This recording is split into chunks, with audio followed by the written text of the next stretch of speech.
안녕하세요. 사연에 빠지다의 DJ 민영입니다. 오늘도 두 가지 사연 준비되어 있으니 재미있게 들어주시고요. 구독과 좋아요도 꼭 눌러주세요. 그럼 오늘의 사연 함께 만나볼게요. 몇 년 전 가스라이팅이라는 말이 세상을 휩쓸었던 적이 있었죠. 사실 가스라이팅은 누구보다 가장 가까운 사람들 사이에서 일어나기 때문에 자기도 모르는 사이에 당해버리더라고요.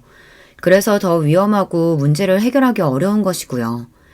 저도 그때는 그게 가스라이팅인지 모르고 몇 년을 가슴을 치며 참아왔어요. 그 가스라이팅으로 인해 행복했던 저희 가족 모두가 고통받고 풍비박산 나버린 이후 다른 어떤 것보다 더 무섭다는 것을 깨닫게 되었죠. 지금은 통쾌하게 복수해주고 모두 마무리되었지만 가끔 그때 생각이 나면 몸서리 쳐지더군요. 오늘 모든 이야기를 털어놓고 그간 끈질기게 마음에 남아있던 그때의 일을 훌훌 털어버리고 싶네요. 저는 꽤 늦은 나이에 운명의 남자를 만나 결혼을 했어요. 도서관 사서였던 저는 연애나 결혼보다는 혼자 책 읽고 조용히 지내는 것을 좋아했고 몇 번 정년기 때 잠깐 만났던 남자들과는 뭔가 잘 맞지 않더라고요. 지금이야 30 넘어 결혼해도 이상한 일이 아니었지만 당시에는 여자 나이 30이 넘어가면 어딘가 문제 있는 사람으로 보였을 때죠. 전 아무 문제 없었는데 말이에요. 그렇게 한번 홍기를 놓치니 노처녀로 이미지가 굳어져 쭉 혼자인 채로 살았답니다. 마흔이 넘은 어느 날 도서관에 조금 지저분한 옷을 입은 남자가 책을 잔뜩 빌려서 가더라고요. 워낙 많은 사람들이 오가니 처음에는 서로 신경 쓰지 않고 스쳐 지나갔는데 그 다음 주에도 똑같이 대화할 수 있는 책을 최대치로 빌려갔어요. 그러고서 매주 일요일에 한 번씩 꼭 책을 잔뜩 빌려다가 연체 한 번 안 하고 꼭 그 다음 주에 그대로 가지고 와서 반납하는 거예요. 남자의 옷은 늘 누가 봐도 작업복에 흙먼지가 잔뜩 묻어있고 손도 굉장히 거칠었어요. 옷에서는 지울 수 없는 땀 냄새가 배어 있었고요. 정체가 뭘까? 나이도 꽤 있어 보이는 사람인데 매주 저 책들을 다 보고 반납하는 건가? 저는 몇 번 물어보고 싶다가 괜한 오지랖 같아서 말았었는데요. 결국 도저히 참지 못하고 물어봤어요. 혹시 이 책들을 다 읽으시는 건가요? 굉장히 빨리 읽으시네요. 그러자 그 남자는 얼굴을 붉히며 대답하더군요. 다 읽지는 못했습니다. 별로 재미가 없어서요. 예상치 못한 대답이어서 저도 당황했어요. 그래서 저도 모르게 그럼 무엇 때문에 매주 책을 이렇게 많이 하고 내뱉었다가 실례 같아서 말을 삼켰죠. 남자는 서둘러 책을 빌려서 나가버렸고 저는 저 때문에 남자가 책 빌리는 것을 그만둘까봐 서둘러 남자의 뒤를 따라 나갔어요. 저기요. 남자를 붙잡은 저는 제가 괜한 참견한 것 같아서 죄송해요. 매주 책 많이 보시는 거 정말 대단하세요. 앞으로도 매주 꼭 오세요. 저는 저 때문에 혹시나 부담스러워서 도서관에 오지 않으실까봐 한 말이었는데 남자 쪽에서는 의미를 조금 오해한 것 같았어요. 들고 있던 책들을 우르르 떨어뜨리고 허둥지둥 책을 다시 드는데 귀까지 새빨개져 있더라고요. 그 사람이 바로 제 남편이 될 운명의 남자였습니다. 당시 저는 연애 쪽으로 준하고 눈치도 없었어서 남편이 어떤 오해를 한 건지 모르고 다음 주 내내 그가 저 때문에 안 오는 건 아닌지 신경 쓰고 있었어요. 그래서 딱 일주일 후 남편이 도서관에 나타나자 반갑고 안도가 되더군요. 남편은 책을 반납하더니 굉장히 부끄러워하면서 저 실례가 안 된다면 밖에서 잠깐 말씀 좀 했어요. 남편은 저에게 자판기 커피를 한 잔 사주면서 또 굉장히 수줍어하면서 더듬더듬 말을 이었습니다. 사실 제가 책을 읽고 싶은데 무슨 책을 읽어야 하는지 몰라서 닥치는 대로 골라 읽어봤어요.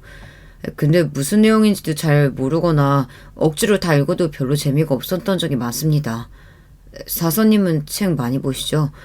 혹시 실례가 안 된다면 재미있는 책을 추천해 주시겠어요? 남편은 타일공이었어요. 화장실 같은 곳에 전문적으로 타일을 붙이는 일을 사람이에요. 자기가 평생을 일만 하고 공부는 아예 담쌓고 살았었는데 이제라도 지식을 좀 쌓고 똑똑해지고 싶어서 책이라도 많이 읽자 하며 무작정 도서관에서 책을 빌렸대요. 근데 한 줄 읽기가 어렵더래요. 그럴 수밖에요. 완전 전문적인 수준의 책들만 빌려갔으니까요. 저도 책을 그렇게 많이 읽는 건 아니었지만 그래도 남편의 마음이 기특해서 조금이라도 도움이 되어주고 싶은 마음에 몇 권을 추천해 주었습니다. 신간소설 하나와 명작소설 하나, 타일에 대한 책 하나, 시집 하나 이런 식으로요. 한 주 후에 남편이 또 얼굴을 붉히며 와서는 이 책은 재미있었다, 이 책은 조금 어려웠다 하면서 이해가 안 가는 부분에 대해 물어보더라고요. 저는 또 열심히 가르쳐 주었죠. 애인의 감정이라기보다는 도서관 사서로서 늦은 나이에 독서에 눈뜬 독자에게 책에 대한 애정을 가르쳐주고 싶었거든요. 그렇게 몇 주 정도 저는 독서 선생님, 남편은 늦깎이 학생으로 만나 책에 대한 이야기를 나누곤 했어요. 주로 도서관 휴게실이나 복도, 도서관 밖 벤치 같은 곳에서요. 그런데 어떤 아주머니가 지나가다가 남편을 보면서 눈을 찌푸리며 아휴 냄새, 이런 데 올 거면 좀 씻고 오지 하고 핀잔을 주면서 가더라고요. 저는 발끈해서 벌떡 일어나 저기요, 여기는 대한민국 사람이면 누구나 다 와서 책 볼 수 있는 도서관이에요. 도서관에 오면서 책만 편하게 읽을 수 있으면 됐지 복장 교정 있는 거 아니거든요? 하고 따졌어요.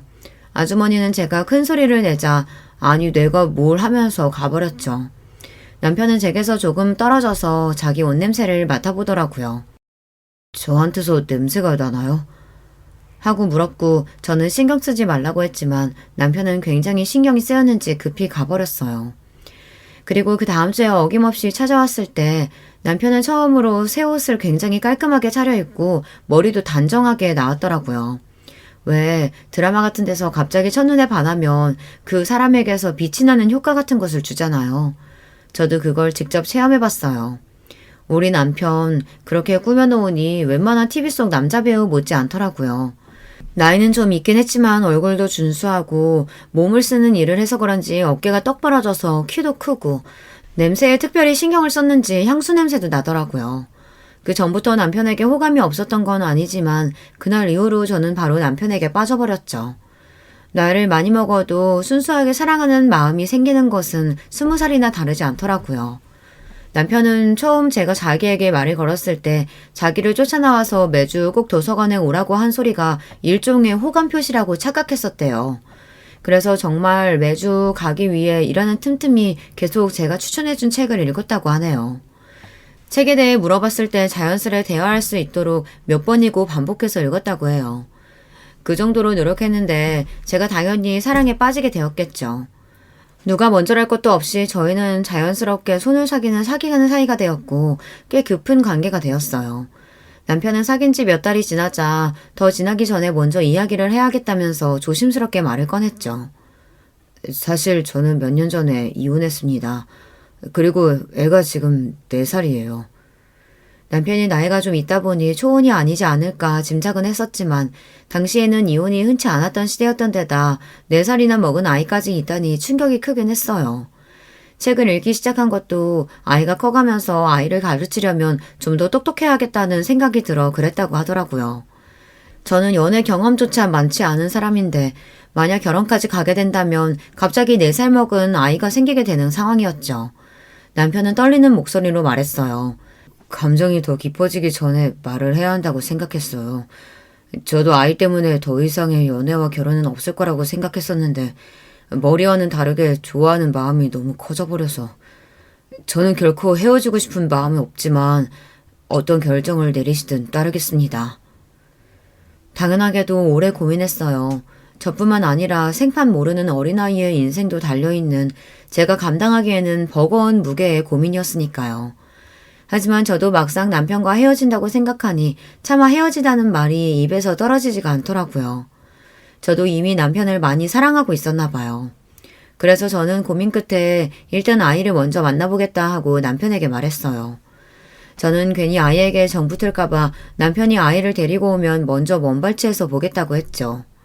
그리고 감당이 안 될 것 같으면 그대로 돌아가겠다고 했어요. 아이는 지금 남편의 어머니가 키우고 있다고 해서 어머니가 아이를 데리고 오면 남편에게 인계되는 그 잠깐 보기로 했어요. 두근거리는 마음으로 아이가 오기를 기다렸죠. 긴장도 되고 한편으로는 4살짜리 아이라면 얼마나 예쁠까 하는 마음도 있었어요. 그러다 남편이 저편으로 손을 흔드는 쪽을 바라보자 아주 작고 귀여운 남자아이가 남편에게 웃으며 뛰어오더라고요. 그 웃음은 마치 천사가 웃는 것처럼 티 하나 없이 순수하고 예뻤어요. 아이는 아빠 품에 덥석 안겨서 강아지처럼 깽깽거리더라고요. 한참 엄마 아빠 손 탈 나이였는데 얼마나 아빠가 보고 싶었을까요?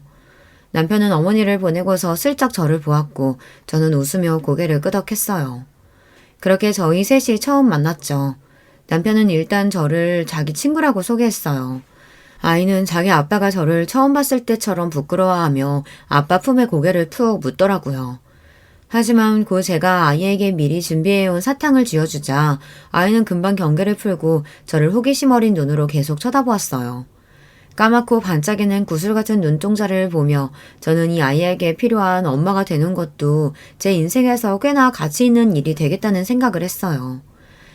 아이는 엄마에 대한 기억이 전혀 없었고 어린이집에 다니면서 벌써 엄마 아빠에 대한 개념이 생기기 시작할 나이였어요. 전 어차피 남편과 헤어지지 못하고 아이를 키워야 한다면 하루라도 빨리 아이의 엄마가 되어지는 것이 낫겠다고 판단했고 남편과 저는 아이를 위해 조금 서둘러서 결혼을 했어요. 남편은 재혼이고 저는 그 당시 기준으로 나이가 많았기 때문에 결혼식은 아주 조촐하게 올렸습니다. 나름의 우여곡절이 있었지만 모든 과정을 끝낸 후 남편과 저 그리고 아이 이렇게 셋이 가족이란 이름으로 함께 살게 되었어요. 아이는 어려서인지 어렵지 않게 저를 엄마라고 불렀고 금방 여느 아이들처럼 엄마에게 어리광 피우고 떼도 쓰고 야단 맞기도 하는 평범한 아이가 되었습니다. 그렇게 저는 아이의 공식적인 엄마가 되었답니다. 제 배 아파서 아이를 낳은 건 아니었지만 아들을 키우면서 저는 없던 모성애가 생기는 것을 느꼈어요. 아들을 지켜주고 싶었고 더 좋은 것을 먹이고 더 좋은 것을 입히고 싶었어요. 그렇다고 무작정 애정만 주는 것이 아니라 엄할 때는 엄하게 했죠. 무엇보다 더 바른 사람으로 키우고 싶어서요. 아들은 자기 아빠를 닮아서 순하고 착한 성격이었어요. 하지만 부끄러움이 많고 내성적이어서 자기 의견을 제대로 말하지 못하는 경우가 종종 있었죠. 특히 커갈수록 남자아이들 사이에서 치이는 일이 많아져서 아무래도 속상한 일이 생길 수밖에 없었어요. 체구도 큰 편이 아니라서 상대적으로 드센 아이들이 자꾸 건드리는 것 같더라고요. 아들이 맞고 들어오기라도 하는 날엔 제가 더 화가 나서 학교까지 쫓아간 적도 있었고요. 아들에게 더 강해져야 된다며 태권도 학원에 데리고 가기도 했어요. 하지만 천성은 잘 고쳐지지 않더라고요. 아들은 큰 사고 없이 무럭무럭 자라 중학생이 되었어요. 키도 껑충 커서 저보다 커지더라고요. 사춘기가 오자 안 그래도 말 수 없던 아이가 더 말을 안 하고 입을 닫기도 했지만 엄마 갖다 준다고 네일클로버를 찾아다 주는 등 착한 마음은 여전히 그대로였어요. 그러다가 저희 집에 큰 사건이 일어나게 되었어요. 남편의 전처, 아들의 친엄마가 갑자기 나타난 거였죠. 남편 말로는 애엄마가 바람이 나서 이혼하고 양육권도 가져왔다고 들었는데 어떻게 살아하는진 모르지만 돈이 떨어지고 나서 돈을 빌려달라고 하려고 나타났어요.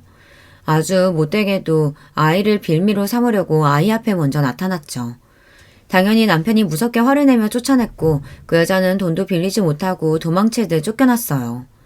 이후 저를 친엄마로 알고 살았던 아들은 큰 충격을 받은 것 같았어요. 저는 내가 친엄마는 아니지만 정말 내 자식보다도 내 자식으로 생각하며 키웠다고, 넌 누가 뭐래도 내 자식이라고 제 진심을 다해 말했죠.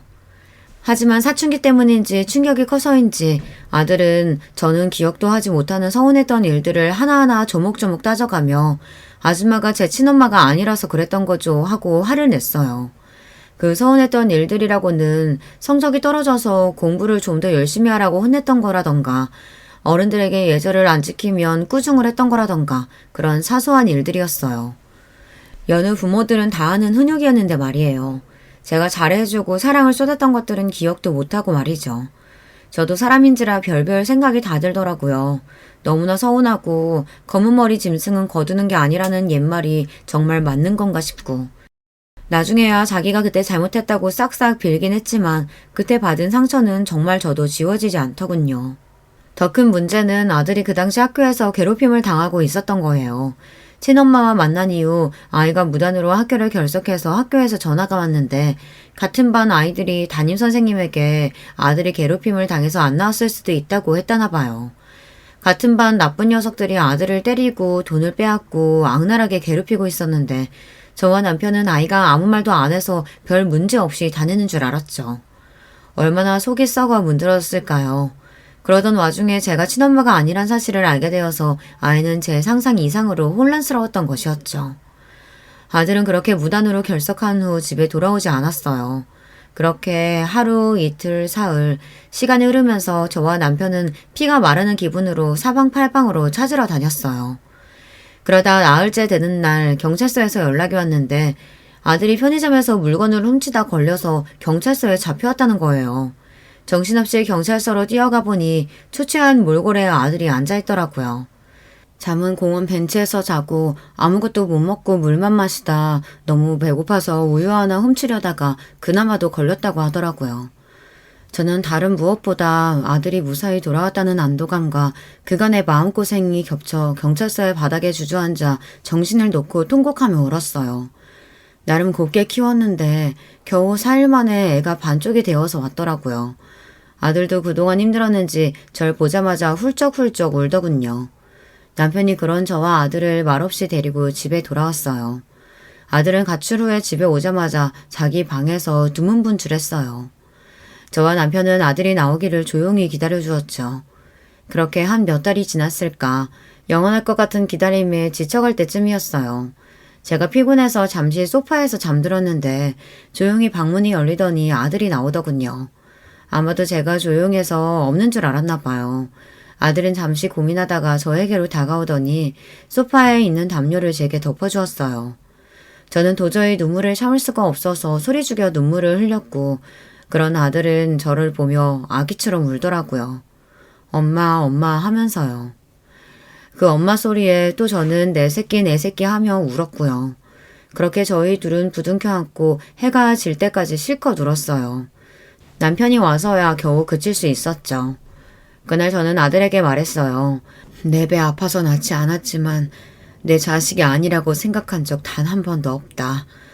하늘에 맹세코 한 점 부끄러움 없이 널 키웠어. 널 위해서라면 기꺼이 목숨도 내놓을 수 있어. 그런 말 있지.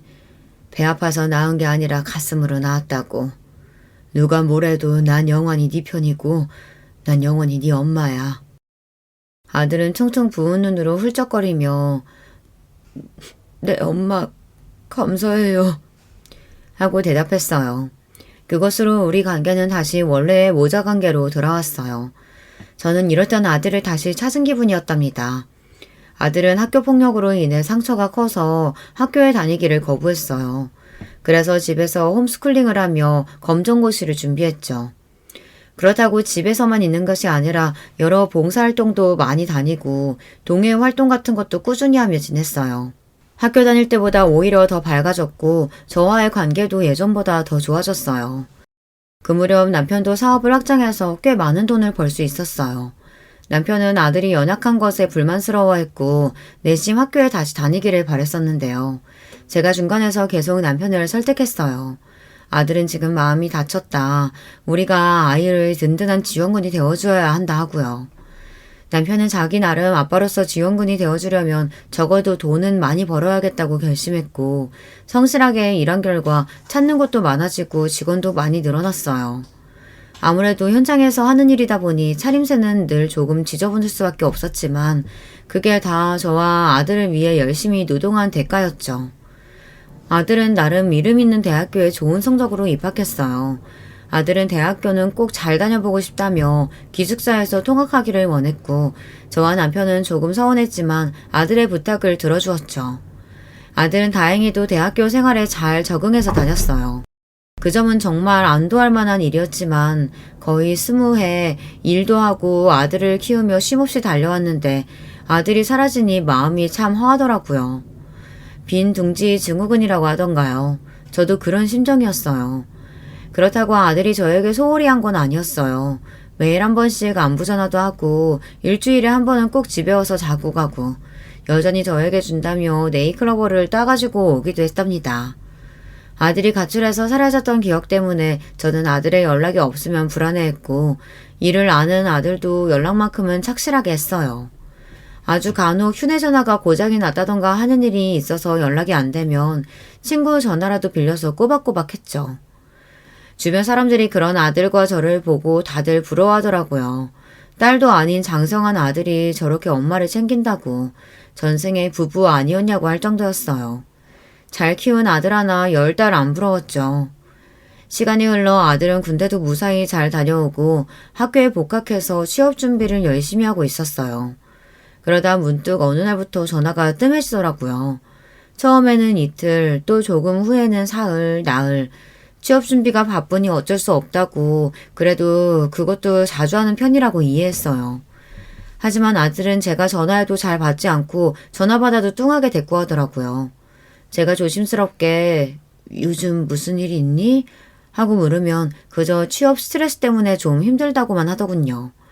그래서 저는 집에 와서 맛있는 것도 먹고 쉬면서 머리 좀 식히고 가라고 권했는데 그럴 필요 없어요 하고 딱 잘라 말하더라고요. 그때부터 조금 이상하다고 생각하긴 했어요. 아들은 연락도 뜸해졌고 집에 오는 횟수도 크게 줄었어요. 남편은 여자친구라도 생겼나 보지 라며 대수롭지 않아 했는데 거의 석 달 동안 얼굴을 못 봤더니 아들이 너무나도 보고 싶더라고요.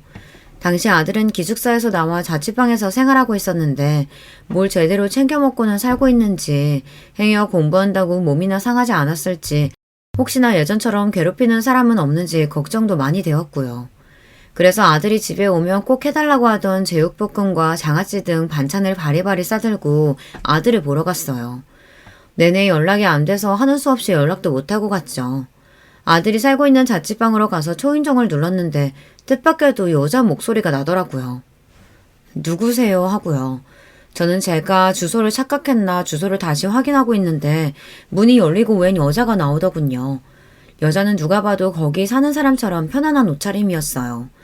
그리고 그 뒤에서 속옷만 입은 제 아들이 뒤따라 나왔어요. 아들은 저와 눈이 마주치고 사색이 되어 꽥 소리를 질렀죠. 엄마, 왜 연락도 없이 찾아왔어? 저는 너무 당혹스러워서 허둥지둥 반찬들을 바닥에 그냥 내려놓고 미안하다, 갈게 하고 서둘러 그곳에서 뛰쳐나왔어요. 아들도 어엿한 성인이니 연애하는 건 당연한 일이었지만 그렇게 정면으로 아들의 사생활을 봐버리니 머리가 하얗게 되더라고요.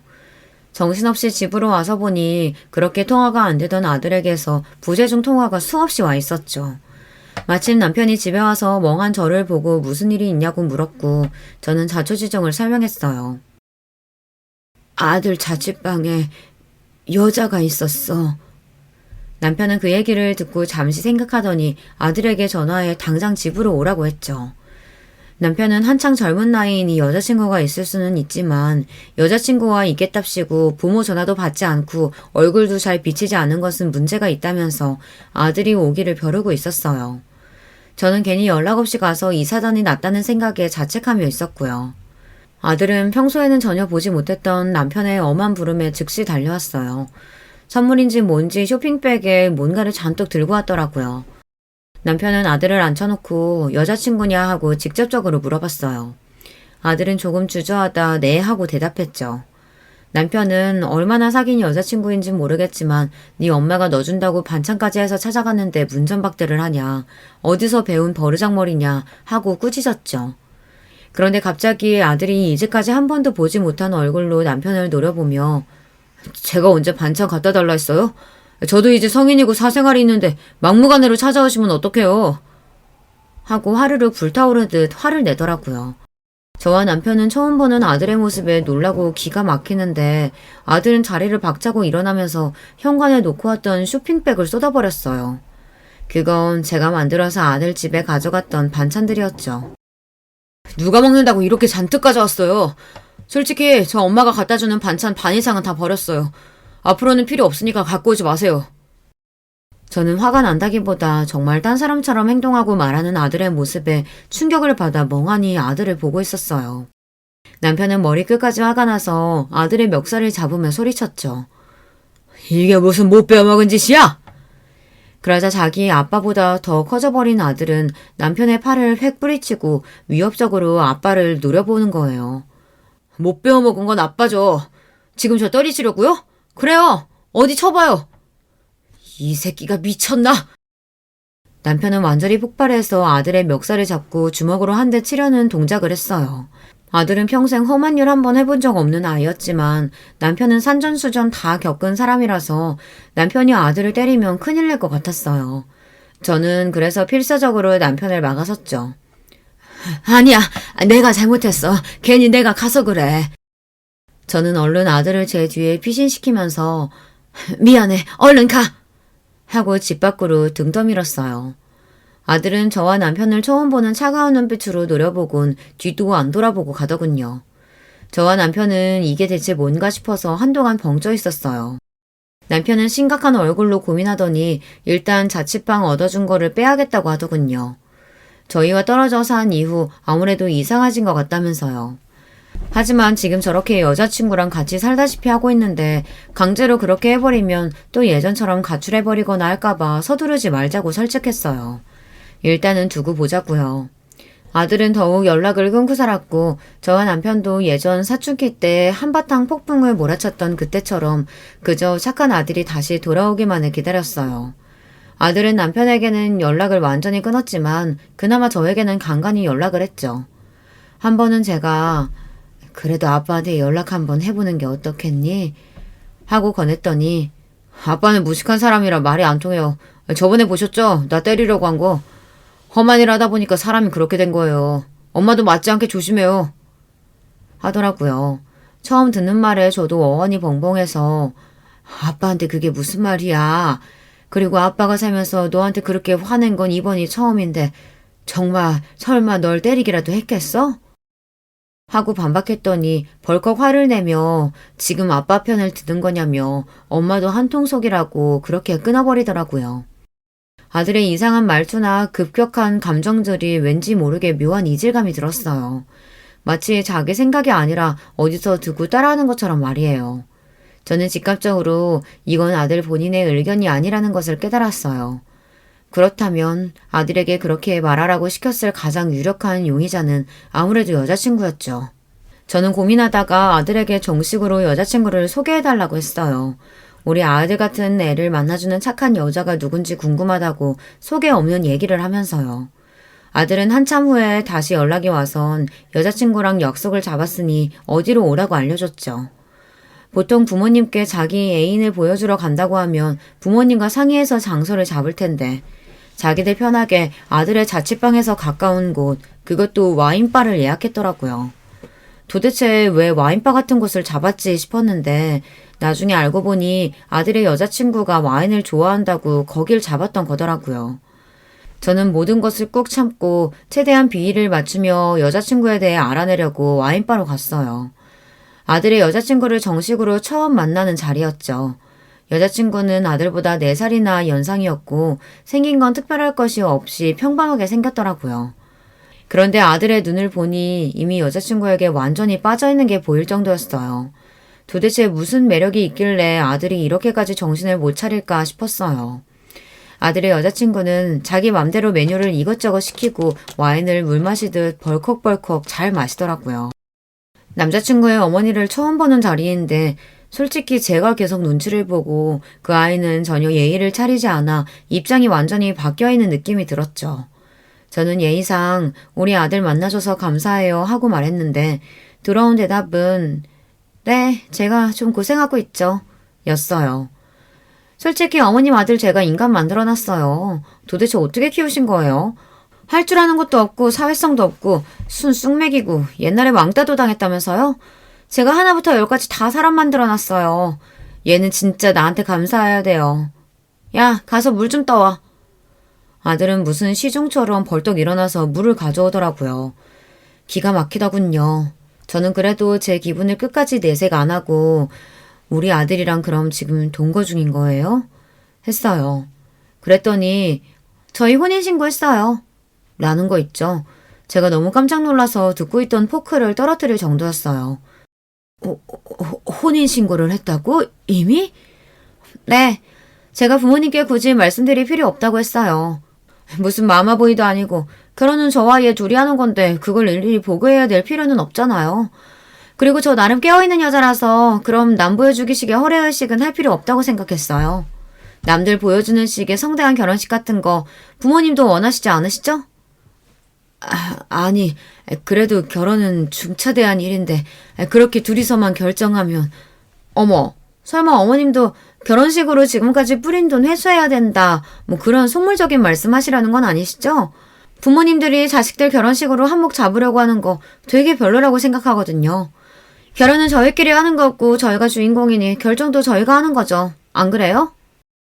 똑똑한 척 깨어있는 척하며 설득력 있게 말하려고 애를 썼지만 자기만 옳고 남을 깎아내리는 방식의 대화법은 분명 일반적인 사람이 하는 대화법은 아니었죠.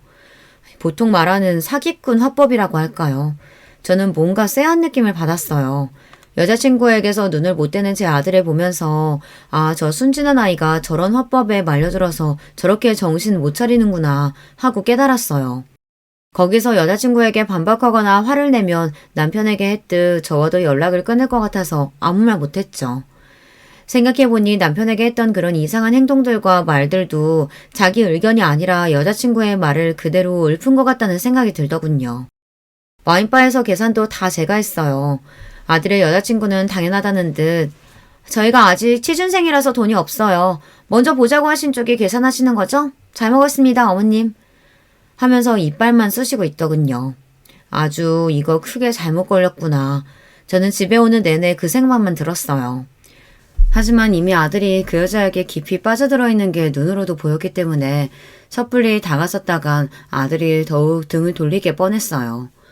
저는 남편에게 아들이 이미 혼인신고를 했다는 사실을 알렸어요. 남편도 꽤 충격을 받았고 당장이라도 호적을 파버릴 것처럼 화를 내더군요. 저는 일단 이미 해버린 혼인신고를 다시 되돌릴 수는 없으니 최대한 비위를 맞춰서 아이들이 잘 살게 해주자고 했어요. 앞뒤가 바뀐 것 같지만 그래도 정식으로 결혼식도 올려주자 하고요. 너무 젊은 나이에 이혼남이 되는 것보다는 최악보다는 나을 테니까요. 제가 아들과 여자친구에게 결혼식 날짜를 잡자고 하니 지난번 첫 만남 때 했던 말과는 다르게 어머님이 원하시니 하는 수 없이 들어드리겠어요 하며 결혼식을 하겠다고 하더군요. 그렇게 불안한 결혼식을 올리게 되었어요. 결혼식 과정에서도 잡음이 끊이지 않았죠. 아들의 입을 통해 나오는 며느리의 의견은 대체로 무리한 요구였어요. 신혼집은 집값이 오를 만한 시내 중심가에 잡아야 한다. 시댁과는 거리가 떨어져 있어야 한다. 전세보단 매매를 해달라. 자기들은 취업준비생들이라 돈이 없으니 집에 들어갈 혼수도 다 해달라. 신혼여행 숙소는 호텔이나 리조트가 아니라 꼭 풀빌라여야 한다. 요구사항도 참 많았죠. 누가 보면 결혼해달라고 빌어서 결혼하는 줄 알겠더라고요. 그래도 저는 한 번 하는 결혼, 아들 내외가 행복해야지 하면서 군말 없이 다 들어줬어요. 아들이 저렇게까지 좋아하는 여자라는데 그럼 저희에게도 소중한 사람이라고 생각하면서요. 그런데 결혼식 일주일 남겨놓고 아들이 할 말이 있다며 저만 따로 조용히 부르더군요. 그러더니 아빠는 결혼식 안 오면 안 돼? 하는 충격적인 말을 하더라고요.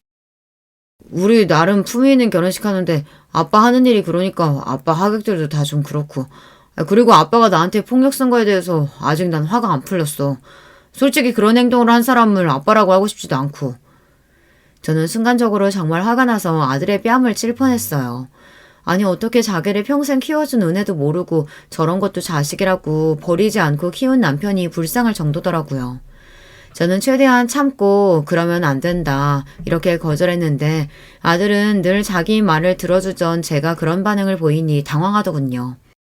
저는 만약 아빠를 초대하지 않겠다고 하면 너네 주기로 한 신혼집이나 가구들 모두 없었던 거로 할 거다.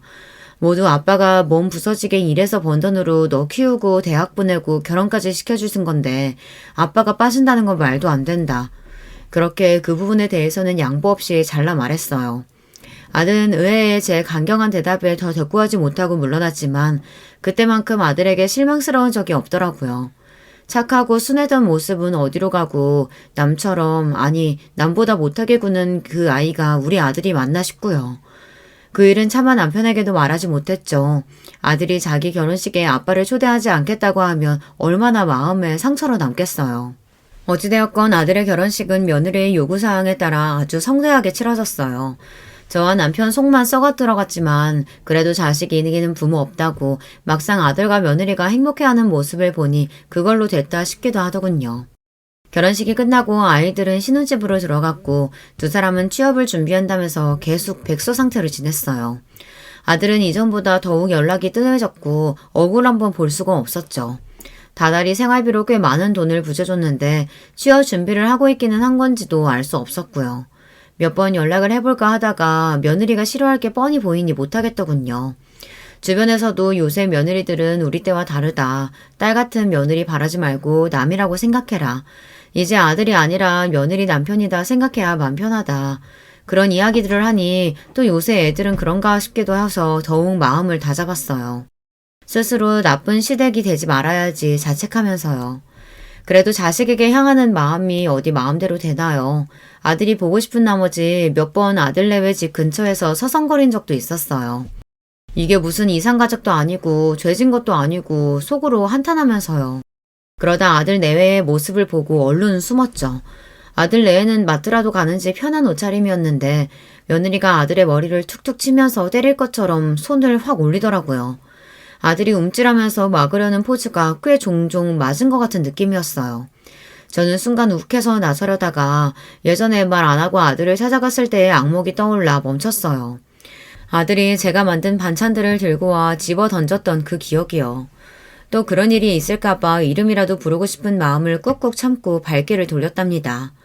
분명 정상적이고 평등한 관계는 아닌데 이미 며느리에게 완전히 잡혀 사는 아들이기에 섣불리 제가 나섰다가는 역효과만 날 게 뻔했으니까요. 물 없이 고구마를 꾸역꾸역 먹는 것 같은 나날이었어요. 아들이 결혼하고 1년 정도 거의 연락두절 상태로 지내던 중 남편이 갑자기 쓰러지는 일이 생겼어요. 간 수치가 정상 수치의 10배는 넘게 나오더라고요. 의사가 위험했다고 할 정도였어요. 너무 무리하게 밤낮 없이 일한 게 원인이었죠. 다행히 간 수치는 금방 정상으로 들어왔지만 남편이 나이도 있고 하니 앞으로는 너무 무리하게 일하지 않고 조금 즐기면서 살기로 했어요. 저도 환갑은 훌쩍 넘은 나이였고 남편은 벌써 칠순을 바라보는 나이였으니까요. 남편은 건강하던 자신이 쓰러지자 자기도 늙었다는 것을 체감한 건지 웬일인지 아들이 보고 싶다고 하면서 연락 온 건 없냐고 물어보더라고요. 아빠가 쓰러지셨으니 그 정도 연락은 부모로서 할 수 있는 거잖아요. 그래서 저는 결혼한 이후 처음으로 아들에게 먼저 연락을 했어요. 그것도 조심스럽게 문자 메시지를 보냈죠. 아들, 잘 지내지? 아빠가 과로로 간 수치가 너무 높아져서 쓰러지셨어. 아들이 보고 싶으시대. 엄마도 아들 얼굴 본 지 너무 오래돼서 보고 싶어. 연락 좀 줘. 아들은 몇 시간 후에야 전화가 왔어요. 아빠가 쓰러지셨다고? 심각한 상황이야? 저는 오랜만에 아들 목소리를 들으니 울컥했죠. 응, 다행히 괜찮아지셨어. 근데 아빠도 나이가 있고 하니까 조심해야지. 아들 볼 날도 얼마 남지 않았잖아. 우리 오랜만에 얼굴 좀 보고 얘기하자. 응? 그런데 정말 상상치도 못한 대답이 나왔어요. 설마 간 달라고 만나자는 거야? 저는 당황스러워서 뭐라고 대꾸했더니 그런 거 아니면 심각한 상황 아니라는 거지? 그럼 됐어. 끊을게. 하고 바로 끊어버리는 거예요. 끊기 일부 직전에 수화기 너머로 거봐! 내 말 맞지? 하는 소리가 들렸어요. 며느리 목소리였죠. 그때 깨달았어요. 이 모든 건 며느리의 농간이라는 것을. 지금까지 했던 아들의 이해할 수 없는 행동들, 말들, 그제야 모두 이해가 되더군요. 제 아들은 여자친구의 꼭두각시였던 거예요. 마침 그때 연예계에서 여자 배우가 남자 배우에게 가스라이팅을 해서 이슈가 된 시기였고 저는 제 아들도 그 남자 배우처럼 가스라이팅 당했다고 확신했어요. 말투며 행동이 너무 비슷하더라고요. 더 이상 참을 수 없었어요. 저는 아들에게 아버지와 함께 내일 집에 방문할 거다. 만약 내일 또 우릴 피한다면 앞으로 더 이상 지원은 끊겠다 하고 메시지를 보냈죠. 처음으로 곧장 며느리에게서 전화가 오더군요. 어머니, 지금 저희 협박하시는 거예요? 요즘 세상에 마음대로 며느리 집에 오고 그러시면 안 되는 거 모르세요? 하고 뻔뻔하게 말하는데 그 며느리 집이라는 말에서 저는 이 애가 어떤 생각을 갖고 있는지 알았어요. 그래서 그럼 내일부터 무일푼으로 살던가 알아서 해라 하고 먼저 전화를 끊어버렸어요. 선전포고를 한 거죠. 저와 남편은 다음날 약속한 시간에 아들 내외 집으로 향했어요. 돈이 권력이라고 아들 내외는 불만스러운 얼굴이긴 했지만 문을 열고 저희를 맞이하더군요. 저와 남편, 아들과 며느리는 서로 마주보고 앉았어요. 며느리는 그동안 살도 많이 쪘는데 아들은 피골이 상접했고 뭔가 어두운 얼굴이었어요. 불안한 눈동자는 계속 흔들리며 며느리의 눈치를 보는 것 같았고요. 말 그대로 완전히 세뇌당한 모습이었어요. 너희에게 취업 준비하라고 생활비 준 게 1년은 훌쩍 넘었는데 그동안 취업 준비는 어떻게 했니? 제가 묻자 며느리가 대답했어요. 어머님, 요새 취업 힘든 거 아시잖아요. 자격증 공부하면서 여기저기 이력서 넣는데 잘 안 되네요. 너 말고 아들이 직접 대답해봐라. 어머니, 이 사람은 말도 잘 못해요. 면접에서 얼마나 많이 떨어졌는데요. 저는 며느리를 똑바로 보며 손가락으로 대문을 가리켰어요. 나가 있거라. 직접 물어볼 테니까. 며느리는 당황스러운 눈으로 저와 아들을 보다 민기적거리며 일어나 바깥으로 나갔어요. 며느리가 사라지자 아들은 주인 잃은 개처럼 눈에 띄게 안절부절 못하는 거예요. 대체 그동안 무슨 일이 있었길래 애가 이렇게 바보 천치가 되었는지 기가 막힐 일이었죠. 저는 아들의 손을 꼭 잡고 그동안 어떻게 지냈니 하고 물었어요.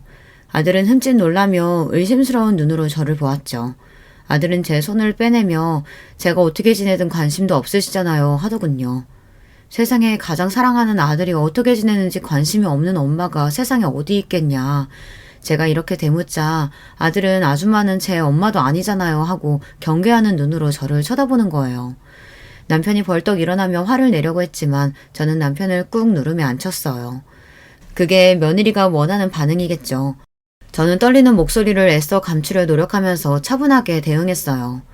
그래, 그게 사실이지. 그럼 이 세상에 널 제일 사랑하는 사람은 밖에 있는 네 와이프라고 생각하니? 제가 묻자 아들은 고개를 끄덕거렸어요. 저같이 소심하고 사회성도 없고 사람들도 다 싫어해서 왕따나 당했던 저를 제 와이프만 이해하고 품어줬어요.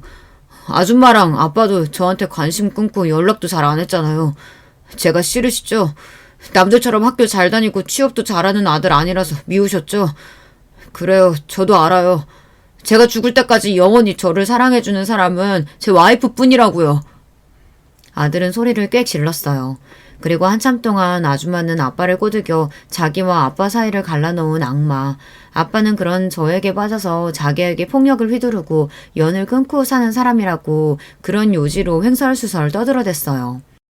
그래, 그렇게 너를 교육시켜놨구나. 아들과 며느리가 연애를 시작하고 결혼하기까지 그 긴 시간 동안 며느리는 저와 남편을 그런 이미지로 만들어 놓았어요. 저와 남편이 아이들을 배려한답시고 거리를 둔 것이 오히려 아들에게 확신을 주게끔 만들어 놓은 거였죠. 아들은 저와 남편을 억지로 끌고서 집 밖으로 내보냈어요. 남편은 충격을 받았는지 아들에게 실망한 건지 잠자코 밖으로 나갔어요. 저도 막상 저에게 발악하는 아들을 보니 준비했던 말들은 하나도 나오지 않고 끌려나가게 되었죠. 밖에 있던 며느리는 저와 남편을 보고 의기양양하게 웃더군요.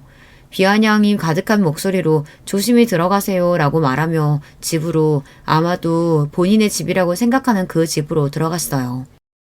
문이 쾅 닫히고 남편은 저를 끌고 차로 갔어요. 오늘부로 저놈 내 아들 아니야. 남편은 배신감이 큰지 조금 울먹이며 말하더라고요. 남편은 당신 말대로 저놈이 뭔 세뇌를 당했는지 어쩐 건지 모르지만 어쨌든 원래부터 저런 생각을 가지고 있었으니까 저런 소리를 짓거리는 거 아니냐. 대학교까지 졸업한 다 큰 놈이 말이다. 저건 완전 글렀다. 돌이킬 방법이 없다. 남편은 완전히 마음이 돌아선 듯 했어요. 저는 어찌할 바 몰라 멍하니 있다가 가방을 뒤졌어요. 아들 집에 휴대전화를 놓고 왔더라고요. 저는 다시 아들네외 집으로 갔어요. 차마 다시 그 집에 들어가지 못하겠어서 대문 앞에 한참 서 있었죠. 그런데 안쪽에서 고함 소리가 들려오는 것 같아 저는 대문에 귀를 대고 자세히 들여봤어요. 네가 처신을 어떻게 했길래 네 부모가 내 집까지 들어와? 네 애비한테 나는 고약한 냄새에 빠지질 않잖아. 이 쓸모없는 새끼. 나 없으면 아무것도 못하는 형편없는 새끼. 잘 들어. 저 늙은이들이 죽어서 너한테 유산 남겨주는 게 네가 할 수 있는 제일 가치 있는 일이야. 알았어? 저 버러지들이 다시 이 집에 찾아오면 그땐 진짜 이혼이야. 물건 던지는 소리가 나고 아들이 잘못했어 미안해하며 용서를 비는 소리가 났어요. 저는 당장이라도 문을 열고 들어가 아들을 데리고 뛰쳐나오고 싶었지만 이미 깊이 세뇌된 아들이 저를 쫓아올 리 만무했죠. 그래서 저는 피눈물을 머금고 몸을 돌려 집으로 돌아왔어요. 아들을 되찾으려면 이제는 이 방법밖에 없었죠. 저는 매일같이 아들 내외의 집 앞에서 아들이 혼자 집 밖으로 나오는 때를 기다렸어요. 아들은 혼자서는 거의 밖으로 나오지 않더라고요. 주로 며느리만 밖으로 나돌아다녔고 이따금 며느리와 아들이 함께 나오기도 했어요. 그렇게 기회를 엿보기를 몇 주, 마침내 아들이 쓰레기를 버리러 혼자 나왔어요. 저는 얼른 때를 노려 아들 내외 집 우편함에 제가 모아온 자료들을 넣어두고 몸을 숨기고서 아들을 지켜보았어요. 아들은 쓰레기를 버리고 나서 집으로 돌아가던 길에 제가 우편함에 꽂은 봉투를 발견하고 꺼내보더라고요. 봉투 안에는 제가 그동안 모아온 사진들이 가득 들어있었어요. 아들은 충격을 받은 얼굴로 사진을 들여다봤죠. 그 사진들은 모두 며느리의 불륜 사진이었어요. 꽤 오래전 아들이 결혼하고 나서 연락이 잘 되지 않아서 제가 아들 집 근처를 몰래 서성거린 적이 몇 번 있었다고 했잖아요. 그때 처음 보았어요. 며느리가 집 근처에서 다른 남자와 끌어안고 입을 맞추며 들어가는 장면을요. 저는 너무 충격을 받아서 일단 동영상으로 기록을 남겨놓았어요. 내가 잘못 본 게 아닐까 스스로를 의심까지 했지만 동영상 속 여자는 아무리 봐도 며느리였죠. 저는 혹시 몰라서 사람을 써서 며느리의 뒷조사를 했어요. 아들이 집에 있는 동안 며느리는 아주 자유롭게 다른 남자의 연애를 즐기고 있더라고요. 그리고 그 수가 한둘이 아니었어요. 저는 그중 한 남자를 찾아가 며느리와 무슨 관계인지 물어봤어요. 알고 보니 며느리는 데이트 만남 채팅 앱 같은 것으로 결혼한 사실을 숨기고서 이 남자와 저 남자 만나고 다니는 모양이더라고요. 제 아들은 매달 돈 나오는 돈줄 같은 것이었고요. 그것도 모르고 어리석은 아들은 영원히 자기를 사랑해줄 거라느니 그런 바보 같은 말이나 하고 앉아 있었던 거죠. 하지만 지금 갑자기 제가 직접 그런 이야기를 해봤자 이미 깊이 세뇌당한 아들은 제 말을 믿으리 만무했고 섣불리 움직였다가 며느리가 아들을 데리고 아예 잠적해버릴 수도 있어서 저는 신중히 움직이기로 한 거였어요. 아들은 그간 제가 모아온 자료들을 보고 계단에 주저앉아 한참을 머리를 감싸주고 있더라고요. 괴로워하는 아들의 모습을 보는 제 마음도 다 찢어지더군요. 한참 후 며느리가 아들을 찾아 아파트 아래로 내려왔고 아들의 모습과 사진들을 보고 당황해하는 표정이 역력했어요. 이건 뭐함이야? 내가 이런 일도 생길지 모른다고 했지? 당신 부모가 나랑 당신 떼어내려고 하는 거라고. 그 와중에 저와 남편에게 덮어씌우려는 모습에 기가 차더군요. 아들은 며느리의 휴대전화를 뺐으며 당당하면 지금 당장 비밀번호 풀어봐 했고 며느리는 필사적으로 휴대전화를 지키려고 했어요. 이젠 을차증까지 생겼어? 이거 사생활 침해야. 너 나랑 진짜 이혼하고 싶어? 영원히 나만 사랑할 거라고 했잖아. 이 사기꾼이여나. 아들과 며느리는 아파트 앞에서 거의 난투극을 벌였어요. 온 동네 사람들이 지켜보더라고요. 그중 물론 저도 있었죠. 아들은 끝내 며느리의 휴대전화를 확인하고서 제가 보낸 자료들이 진실이라는 것을 깨달은 모양이었어요. 며느리의 휴대전화를 확인한 후 아들은 힘없이 터벅터벅 어디론가 가더군요. 저는 아들이 걱정되어 그 뒤를 계속 쫓아갔어요. 버스를 몇 번 갈아타고 간 아들이 멈춰선 곳은 바로 저와 남편이 사는 집 앞이었어요. 아들은 멍하니 저희 집 앞에 서 있다가 발길을 돌렸죠. 저는 그런 아들에게로 달려가 꼭 끌어안아 주었어요. 놀란 아들이 저를 보다가 곧 바닥에 무릎을 꿇고 엉엉 울기 시작했죠. 엄마, 죄송해요. 제가 그동안 미쳤었나 봐요. 제가 죽일 놈이에요. 죄송해요. 저는 그런 아들을 끌어안고 같이 울면서 등을 쓸어주었어요. 괜찮아. 다 괜찮아. 넌 우리 아들이잖니. 우린 언제나 네 편이야. 아들은 곧바로 며느리와 이혼 소송을 진행했어요. 아이가 없어서 그나마 다행이었죠. 이혼 소송을 하면서 알게 된 사실은 며느리가 아들에게 머리가 좋아지는 영양제라면서 그동안 정신과에서 처방받은 약을 먹였더라고요. 그 약의 부작용이 머리가 멍해지고 판단력이 저하되는 것이라는데 아들이 며느리에게 쉽게 가스라이팅 당한 이유가 그 약을 오랫동안 복용한 탓도 있을 거라고 하더군요. 거의 범죄에 가까운 짓이었죠. 며느리의 최종적인 목표는 저와 남편이 죽은 후 물려받을 유산이었대요. 정말 무서운 여자였어요. 저희 아들 말고도 다른 남자들도 당한 사람들이 많아서 이혼 소송이 진행되면서 동시에 형사 소송도 진행되었어요. 사기 등의 명목으로요. 아직 그 일이 완전히 끝난 것은 아니지만 아들은 결국 다시 저와 남편의 품으로 돌아왔어요. 몇 년 동안의 일이 꿈같이 느껴진다고 하더라고요. 자기가 왜 그랬는지 자기고 알 수 없다면서 저와 남편에게 너무나 죄송하다고 빌었어요. 나쁜 사람이 작정하고 덤비는데 우리같이 평범한 사람들이 어떻게 대응할 수 있었겠냐고 그저 운이 좀 없었다고 생각하고 새롭게 출발하자고 했어요. 남편도 아들이 그렇게 행동할 수밖에 없었던 것을 이해해주고 다시 받아주었죠. 엊그저께는 아들과 남편과 다 같이 모여 모처럼 공원에 나가 산책을 했어요. 여러 일이 있었지만 다시 평화가 찾아왔다는 것을 깨닫고 행복하다는 것을 느꼈어요. 아들은 어릴 때와 같이 네이클로바를 찾으려 애썼죠. 예전에는 잘 찾았는데 이젠 못 찾겠다며 실망하자 저는 아들에게 말해줬어요. 네가 내 네이클로버야, 내 아들. 안녕하세요. 저는 지방 사는 40대 후반 여자입니다. 오늘은 제가 겪은 기가 막힌 사연을 제보하려고 해요. 이번 일은 제 인생에서 가장 큰 사건이었습니다. 주변에 말했더니 꼭 제보하라고 해서 하게 되었어요. 아마 제 얘기에 공감하는 분들도 많으실 거예요. 사람마다 추구하는 가치는 다 다르잖아요. 그중 안정적인 성향도 있고 반면 모험하는 것을 좋아하는 분도 있죠. 여러분 혹시 사업병이라는 단어 들어보셨어요? 남자라면 한 번쯤은 걸린다는 그 사업병이요. 오늘 제 사연은 이 사업이라는 것과 큰 관련이 있습니다. 그럼 바로 시작할게요. 나 이번 달에 사직서 낼 거야. 저번에 말했던 그 사업 진짜 잘할 자신 있어. 여보, 당신은 나 믿지? 내 친구 진섭이 알지? 나랑 제일 친한 친구 걔 말이야. 걔가 나한테만 추천하는 거라고 은밀하게 정보를 줬어. 이거 그냥 넘기면 호구야, 호구. 뭐? 사업? 당신 그거 장난으로 한 말 아니었어? 내가 사업에 얼마나 예민한지 당신도 알잖아. 나는 당신이 그냥 꺼낸 얘기인 줄 알았어. 멀쩡하게 다니던 회사를 왜 그만두는 거야? 당신 승진 욕심도 있잖아. 승진? 다 필요 없어. 내가 회사 생활을 해보니까 이렇게 남 밑에서 일하는 것은 이제 더는 못하겠어. 나도 내 고유의 사업을 하고 싶어. 여보, 당신 나 믿지? 어? 나 반드시 성공할게. 나만 믿어. 아, 여보, 그런데 우리가 지금 모아놓은 돈이 많은 것도 아니잖아. 지금 나는 임신한 상태라 곧 아이도 태어나잖아. 너무 모험인 거 아닐까? 차라리 우리 조금 시기를 미루는 건 어때? 아이 태어나면 들어갈 돈도 많아서 나는 걱정이야. 걱정하지 마. 돈? 그건 내가 사업하면 내가 받는 연봉이 이제 월급이 된다니까? 내가 진섭이한테 들으니까 무조건 성공할 수밖에 없는 사업이야. 그러니까 당신은 나만 믿으면 돼. 곧 태어날 아이를 위해서라도 사업은 해야 하는 거야. 나 혼자 벌어서는 우리 가족 못 먹여 살려. 내가 다 생각이 있어서 그래. 저는 남편의 말에 말 그대로 망연자실했습니다. 제가 남편하고 애초에 결혼했던 이유 자체가 남편이 성실하게 안정적인 회사에 다녀서였거든요. 왜 아직 시작하지도 않은 사업으로 제가 이렇게 걱정이 많은지 궁금하시죠? 그건 바로 우리 친정이 아버지가 갑자기 사업하면서 폭삭 망했던 기억이 있기 때문이에요. 때는 제가 중학교 1학년 때로 거슬러 가겠습니다. 내가 이럴 줄 알았어.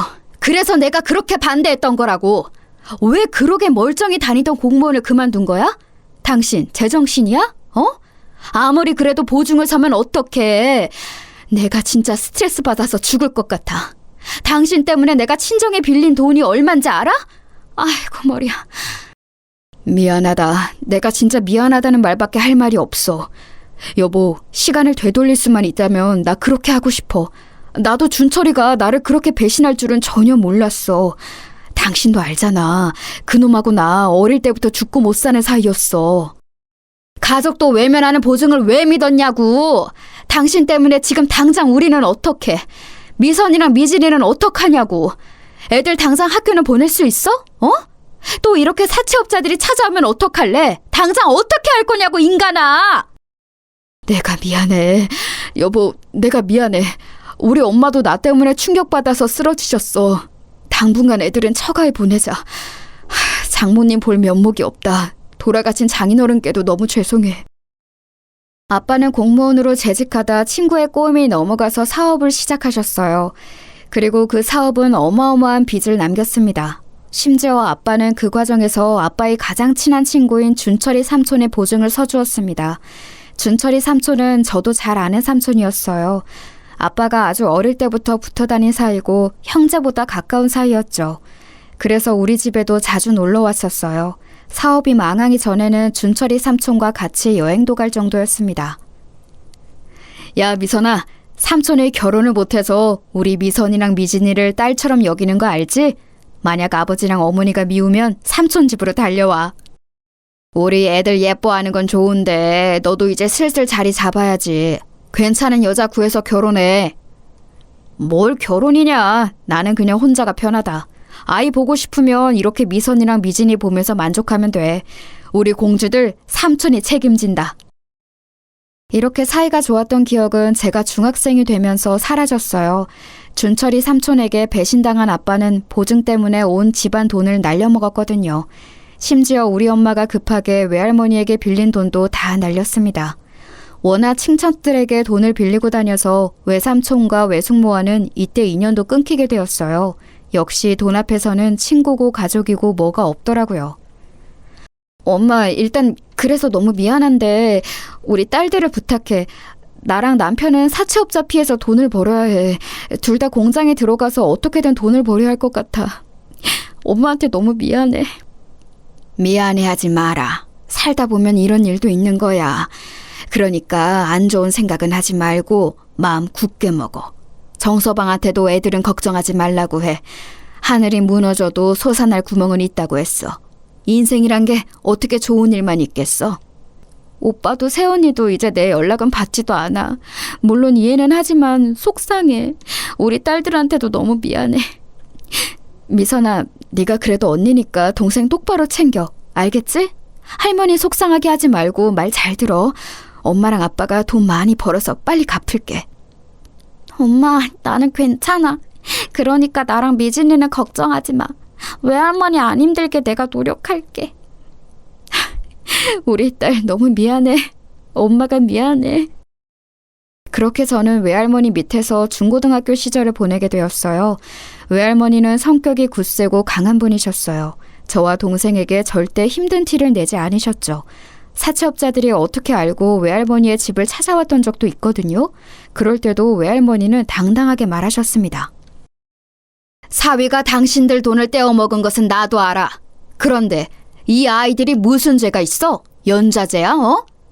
내가 알기로 사위랑 내 딸이 공장에서 매달 돈을 보내준다던데 그걸 기다리면 되지 않나? 왜 여기까지 와서 행패야? 집안을 때려 부수던 사채업자들도 외할머니가 저렇게 나오니 나중에는 찾아오지 않았어요. 실제로 부모님은 버는 돈을 죄다 사채업자들에게 주고 있었습니다. 아예 월급을 받으면 사채업자들이 공장 앞에 서서 가져갔다고 하더라고요. 그런 생활이 3년이 지나고 제가 고등학생이 되었을 때였어요. 미선아, 이게 무슨 일이야? 외할머니가 왜 갑자기 쓰러지신 거야? 엄마 너무 놀라서 지금 신발도 못 신고 왔어. 원래 그렇게 정정하던 사람이. 너는 양심이 있어 없어? 네 남편이 사고 친 거 내 돈하고 엄마 돈 가져갔으면 엄마를 잘 돌봤어야지. 엄마가 암이라는 건 몰랐던 거야? 애들을 이렇게 맡기고 용돈은 주기는 했어? 진짜 그 거지 같은 남편하고는 언제 이혼할래? 오빠, 나도 미안해. 그런데 지금 상황이 어쩔 수가 없잖아. 엄마가 암이라는 사실은 전혀 몰랐어. 티를 내는 분이 아니잖아. 물론 나도 오빠한테 미안해. 미리 말하는데 우리는 돈 없어요. 이미 빌려준 돈만 해도 얼마예요? 못 갚는 건 알고 있는데 더 손 벌릴 생각은 하지도 말아요. 네, 죄송해요. 세연이한테도 제가 너무 죄송해요. 인생이 왜 이렇게 힘든 거야? 외할머니가 갑자기 쓰러져서 병원에 입원하셨습니다. 그 이유는 바로 암이었어요. 심지어 할머니는 말기여서 병원에서 손을 쓰기에는 이미 늦었다고 하더라고요.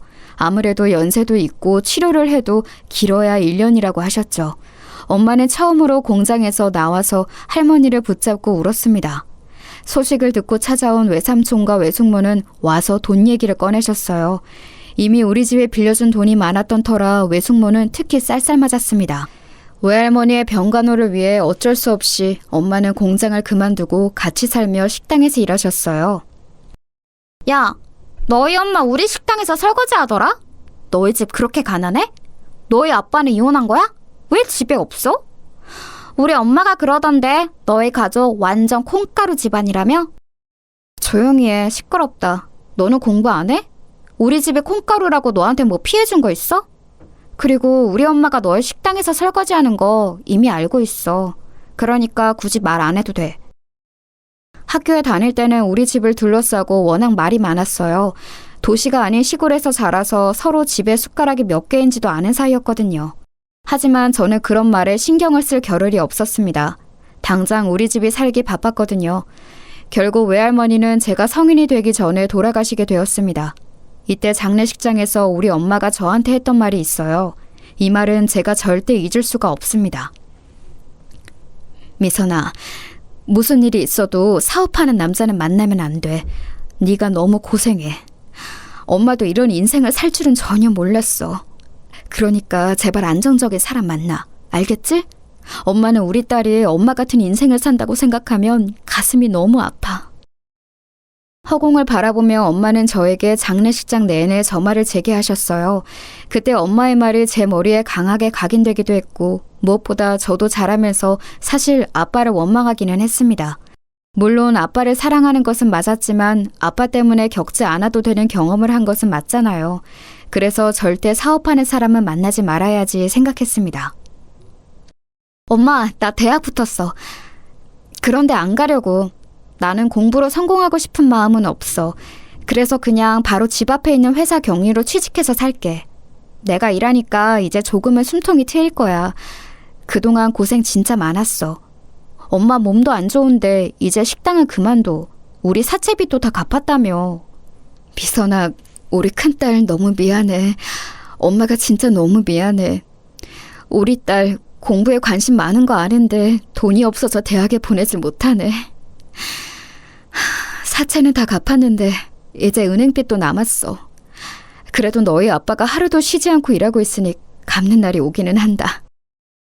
저는 대학에 합격했지만 진학하지는 않았습니다. 애초에 집에 돈이 없어서 가고 싶은 생각도 없었어요. 학교에서 담임 선생님께서 제 상황을 알고 얼마나 안타까워하셨는지는 몰라요.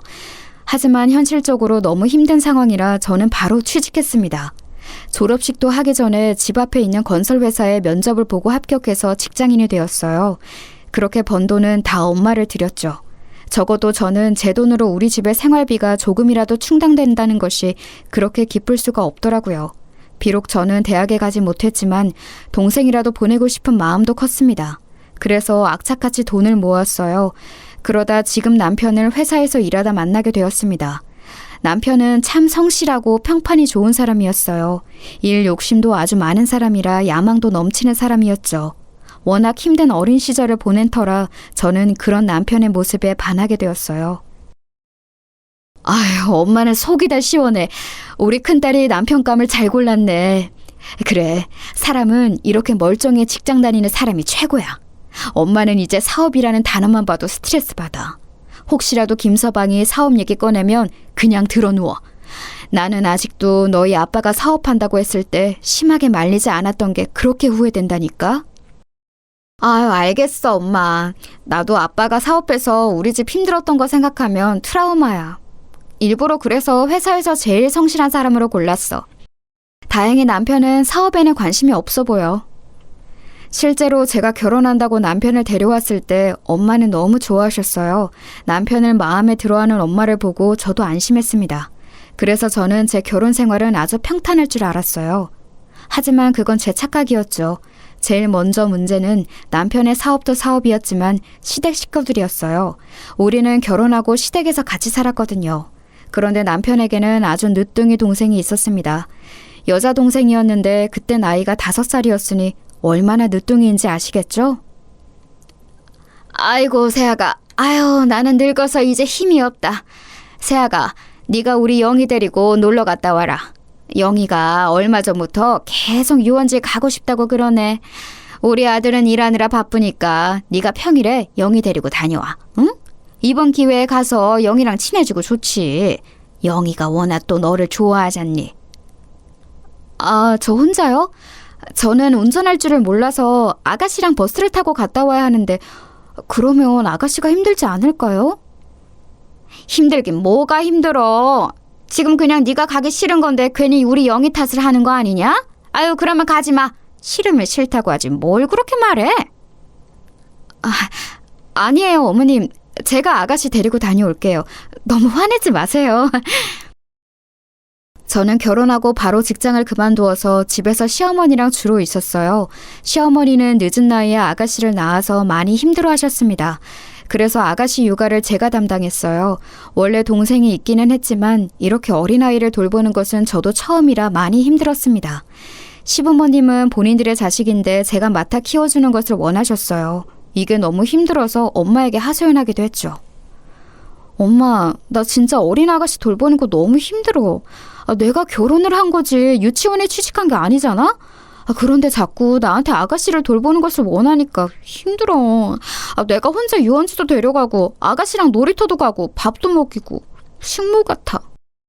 미선아, 그래도 좋게 생각해. 김서방이 성실하게 월급 매달 가져다 주는 게 어디니? 엄마는 남편이 멀쩡한 회사 다니면서 월급 매달 가져다 주면 아가씨가 4명이라도 키울 수 있어. 그러니까 네가 참아, 응? 엄마는 아빠의 사업에 대해 상당한 트라우마가 있으셨어요. 그도 그럴 것이 멀쩡하게 살다 갑자기 집이 망한 거라 고생이란 고생은 다 하셨잖아요. 그래서 제가 하소연하면 저보고 참으라는 말을 많이 하셨죠. 저도 3년 뒤에 꼭 돈을 모아서 독립하자는 남편의 말을 그대로 믿고 있었습니다.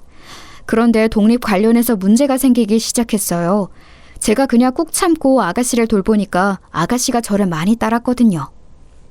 새언니, 나 솜사탕 먹고 싶어요. 우리 공원 가서 솜사탕 먹어요. 응? 나 그리고 모래놀이도 하고 싶은데 놀이터 가서 놀아요. 네? 아유, 우리 영희는 새언니가 그렇게 좋아? 그러면 이제 앞으로 새언니랑 살면 되겠다. 그치? 너의 오빠랑 새언니가 곧 독립한다는데 영희 거기에 따라가서 살아. 엄마랑 아빠는 시골에 내려갈 거야. 영희도 오빠네랑 살고 싶지? 에? 새언니 나랑 이제 안 살아? 싫어, 같이 살아요. 응? 나 버리지 마. 영희는 새언니랑 살 거야. 제일 골치 아팠던 것은 바로 아가씨 문제였어요. 남편과 저는 돈을 모아서 독립할 예정이었는데 시어머니가 자꾸 아가씨를 데리고 가라고 하셨거든요. 편하게 살고 싶어서 독립하는 건데 어떻게 아가씨를 데려가겠어요? 이 문제로 남편하고 얼마나 싸웠는지 몰라요. 그럼 어떡해. 부모님이 우리 독립하면 엄마 고향으로 내려가고 싶대. 영희를 그 시골에서 키울 수는 없잖아. 당장 몇 년 뒤에 학교에 입학하는데 거기는 학교도 없어. 옆 동네까지 가야 하는데 1시간은 걸어야 나온다고 하더라. 당신 출근하면 아가씨 나 혼자 봐야 하잖아. 만약 우리 아기 생겨서 임신하면 그때는 어떡해? 혼자 몸 챙기기도 힘들 텐데 아가씨를 잘 못 돌볼 수도 있어. 그때 어머님이랑 아버님이 나한테 서운하다고 하시면 어떡할 거야? 에이, 당신 무슨 소리를 하는 거야. 우리 엄마랑 아빠 그런 사람들 아닌 거 알잖아. 그리고 임신하면 그때 가서 생각하자. 그리고 우리가 영희랑 같이 사는 대신 엄마가 집 처분하고 남은 돈 주신다고 했잖아. 그걸로 조금이라도 더 넓은 집에서 우리끼리 살 수 있는 건데 왜 안 좋게만 생각하는 거야? 물론 그건 나도 감사하게 생각해. 그런데 아가씨가 아직 어리니까 돌보는 비용도 만만치 않은데 거기에 대해선 얘기 들은 게 전혀 없어. 여보, 우리 현실적으로 생각하자, 응?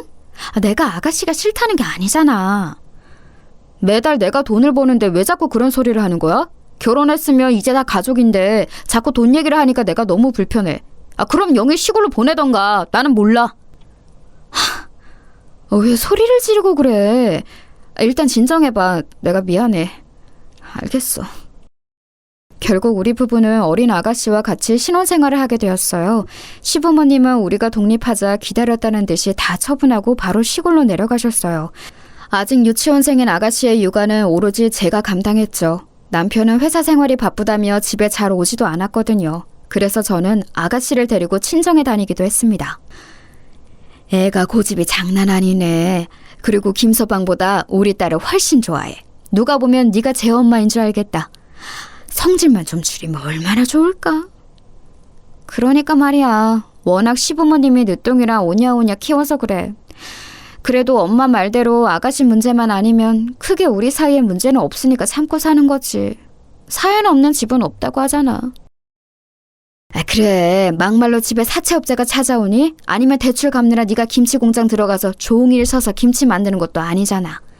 그냥 참아. 참는 게 이기는 거야. 김서방이 그래도 성실하게 회사에 다니잖아.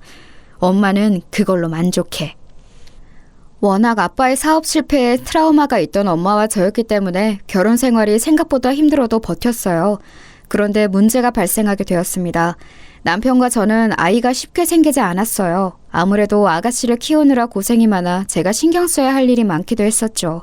그러다 겨우 임신에 성공하게 되었고 열심히 태교하고 있었습니다. 새언니 뱃속에 그럼 아기가 있는 거야? 우와, 아기 언제 태어나? 나 아기 태어나면 아기랑 같이 놀이터도 가고 놀이공원도 갈래. 우리 영희가 조카를 봐준다고 하니까 오빠는 기쁘다. 여보, 이것 봐. 우리가 영희를 키운 것처럼 영희도 우리 아기랑 놀아줄 거야. 뿌듯하지? 아가씨도 태어날 조카에 관심이 매우 많았어요. 우리 친정에서도 제 임신 소식에 많이 기뻐하셨습니다. 양가의 관심을 한 몸에 받으며 태어날 아기를 기다리고 있었는데 남편이 벼랑간 저를 앉혀놓고 말했습니다. 그래서 나는 사업을 꼭 할 거야. 이미 생각해 놓은 그림이 있어. 여보, 당신은 나 믿지? 내가 그동안 바빠서 집에 잘 못 왔잖아. 그게 다 이것 때문이었어. 나는 당신하고 행복하게 살고 싶어. 갑자기 사업을 하려고 멀쩡히 다니던 회사를 그만둔다는 남편의 말에 저는 너무 놀랐어요. 이 대화가 바로 사연 초반에 말했던 그 대화입니다. 제가 남편과 결혼한 이유 자체가 성실하게 회사에 다니는 거였는데 이게 무슨 소리인가 싶었죠. 여보, 우리 태어날 아기도 아기지만 당장 아가씨는 어떡해? 당신이 갑자기 그만두면 아가씨한테 매달 들어가는 돈은 어디서 충당하라는 거야? 우리 현실적으로 생각하자, 응? 영희? 에이, 솔직히 우리가 어디 무슨 고급 기관에 보내는 것도 아니잖아. 기본만 하는 건데 왜 그래? 그리고 우리 아이 태어나면 영희가 많이 놀아줄 거야. 그러니까 멀리 보자. 저는 남편의 말에 너무 가슴이 갑갑해졌어요. 시댁과의 문제가 전혀 없던 것도 아니고 시어머니가 고향으로 내려가고도 사건이 몇 개 있었거든요. 예를 들어 시어머니는 시골에 갔는데 자꾸 우리 부부가 사는 곳으로 자주 올라오셨어요. 내가 반찬 몇 개 가져왔어. 우리 영희는 잘 있니? 네가 집에 있으니까 영희랑 우리 아들 굶지 않게 잘 챙겨라. 알겠지? 나는 그럼 며칠 있다가 가야겠어. 시골에서 사니까 좋은 점도 있는데 확실히 심심하긴 해. 그래도 네 아버지는 시골이 좋다더라. 내 고향인데 본인이 더 좋아해. 시어머니는 시골로 내려가서 심심하셨는지 올라와서 며칠 동안 있다 가기도 했어요.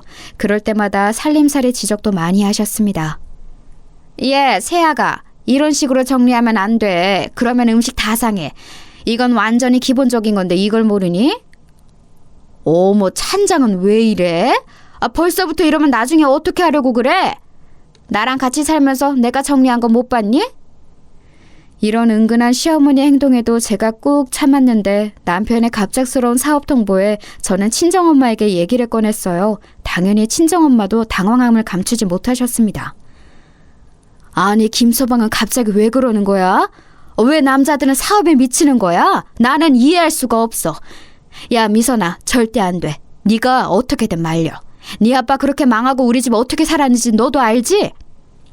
이미 말렸어. 그런데 들은 척도 안 해. 이미 어떻게든 그렇게 하겠다고 마음먹어서 내 말은 들리지 않나 봐. 곧 아기도 태어나는데 어떡해? 엄마, 나 미칠 것 같아. 네 아빠가 너희 어릴 때 그렇게 사고 쳤던 거 아직도 갚고 있는 거 알지? 사채는 겨우 개고생해서 갚긴 했는데 아직도 은행빚이 어마어마해. 엄마는 우리 딸이 그렇게 사는 거 원하지 않아. 물론 사업한다고 다 망하는 것은 아니야. 하지만 성공하는 것보다는 확률이 더 높아. 나도 아빠가 사업하고 우리 집 쫄딱 망해서 힘들게 살았던 거 당연히 기억해. 그래서 남편에게 말했는데 이미 귀를 막았어. 어떡하면 좋아? 시어머니는 오히려 나한테 뭐라 하더라. 실제로 저는 이 문제를 심각하게 받아들여서 시어머니가 집에 오셨을 때 얘기를 꺼냈었어요. 그런데 시어머니는 워낙 아들 사랑이 지독하신 분이라 저한테 뭐라 하셨습니다. 시어머니가 뭐라고 하셨는지 아세요? 어머님이 제발 남편 말려주세요. 제 말은 안 들어요. 멀쩡하게 다니는 직장을 갑자기 그만두면 당장 아가씨는 어떡하고 태어날 우리 아기는 어떡해요? 무슨 사고를 쳐서 잘리는 것도 아니고. 예, 너는 아내가 남편이 그렇게 일한다는데 왜 미리 초를 치고 있니? 옆에서 응원하는 것도 모자랄 판에 지금 뭐 하는 거야? 원래 자고로 아내는 남편이 사회생활하면 집에서 조용히 내조하는 게 도리야. 사람 섭섭하게 왜 이래? 그냥 현실적으로 지금 우리 부부가 모아놓은 돈이 별로 없어서 그래요. 우리 아버지도 사업을 해서 최악의 상황이 되면 어떻게 할지 고민이라. 그건 그때 가서 생각해라. 괜히 우리 아들이 열심히 일한다는데 회방 놓지 말고. 알겠어?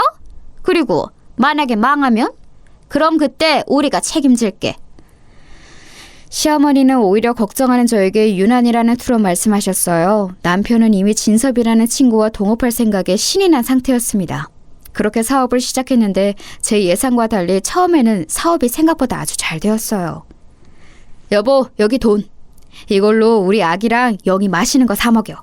그리고 당신 힘들게 이렇게 집에서 집안일 하지 말고 사람 쓰라니까. 그냥 편안하게 백화점 가서 쇼핑해. 친정 식구들도 불러. 아이, 여보 웬일이야 진짜. 저번에도 돈 가져다 주더니 오늘도? 나는 당신이 이렇게 잘 풀릴 줄 몰랐어. 이럴 줄 알았으면 처음에 사업한다고 했을 때 괜히 말렸네. 내가 그때는 미안했어. 괜찮아. 나도 내가 이렇게 사업에 성공할 줄은 몰랐거든. 당신 표정이 밝아지니까 내가 다 행복하다. 우리 평생 이렇게 살자. 자, 그럼 나는 또 돈 벌러 갈게. 조심히 잘 다녀와요. 행복하다. 남편은 실제로 돈을 아주 많이 벌었어요. 그래서 원래 살던 집에서 그 당시 고급 아파트로 이사가서 살게 되었죠. 아가씨와 우리 아이의 교육에도 신경을 많이 썼습니다. 아가씨는 유명 사립학교에 입학해서 다니고 있었어요. 예, 내가 우리 아들 사업 잘 될 거라 했지? 나는 우리 아들은 당연히 성공할 줄 알았어. 그래서 네가 그렇게 반대할 때 웃기지도 않더라. 앞으로 너는 그냥 조용히 우리 아들이 하자고 하면 그렇게 하라고 해. 시어머니는 기세 등등해진 상태로 제 얼굴을 볼 때마다 남편을 칭찬하셨어요. 그런 모습을 보며 참 머쓱한 기분이 들었답니다. 그리고 남편의 성공에 관해 제일 놀랐던 사람은 바로 우리 친정부모님이에요. 우리 딸이 이런 고급 아파트에 산다고? 엄마는 믿기지 않아. 너무 잘 됐다. 우리가 괜히 너희 아빠가 망했던 기억 때문에 안 좋게 생각했었네. 우리는 아직도 대출빚이 많잖아. 내가 젊었을 때 했던 실수 때문에 우리 가족이 이렇게 사는 거지. 미안하다. 나는 아직도 우리 딸들이 장모님 손에 자란 것만 생각하면 자다가도 벌떡 일어나. 아유, 그만해, 아빠. 이미 지나간 일이야. 그리고 나는 사실 사채업자 빚을 탕감한 것만으로도 대단해. 그거 갚으려고 아빠 쉬는 날도 없이 일했잖아. 지금도 돈이 되는 일이라면 뭐든 하잖아? 너희 엄마랑 우리 딸들한테 너무 미안해서 그렇지. 일을 안 하면 꼭 죄를 짓는 기분이야. 우리 딸이라도 이렇게 행복하게 살아서 얼마나 다행이지 몰라. 김서방은 부디 망하지 않고 쭉 이렇게 살았으면 좋겠다. 친정아빠는 사업이 망한 후로 우리 가족에게 유난히 미안해하셨어요. 아직 빚이 많기도 했고 또 본인의 죄책감 때문에 하루도 쉬지 않고 어떤 일이라도 하는 분이셨죠. 그런 아빠를 보고 저는 속으로 남편의 성공에 관해 마냥 기뻐할 수는 없었습니다. 그리고 그 예측은 맞아떨어졌어요. 왜냐하면 남편의 잘 나가던 사업은 정확히 우리 아이가 학교에 입학할 때가 되자 신기루처럼 사라졌습니다. 정말 한여름밤의 꿈이라고 할 만큼 갑작스러웠어요. 여보 잠시만. 지금 그게 무슨 말이야? 정확히 말해. 다 망했다니? 끝이라니? 제발 그만 울고 말을 제대로 해. 나 너무 당황스러워. 제발 침착하게 말해봐. 응? 이제 끝이야.